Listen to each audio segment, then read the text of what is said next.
Hi, my name is Will Clayton from Bluemoon College, and I'm going to break down a simple and easy strategy for becoming a private investigator.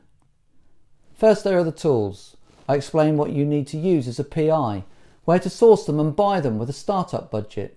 Also, how to use them professionally and legally without infringing data regulations.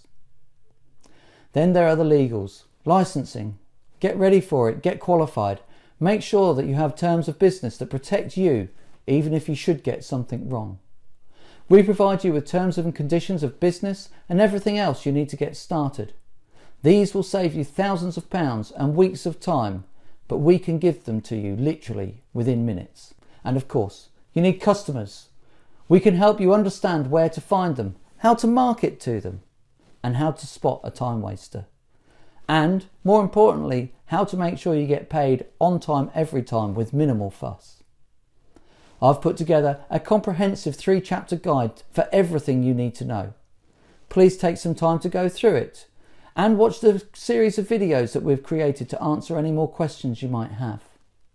If you still want to get in touch with us and ask any other questions, please just click on the link around this video.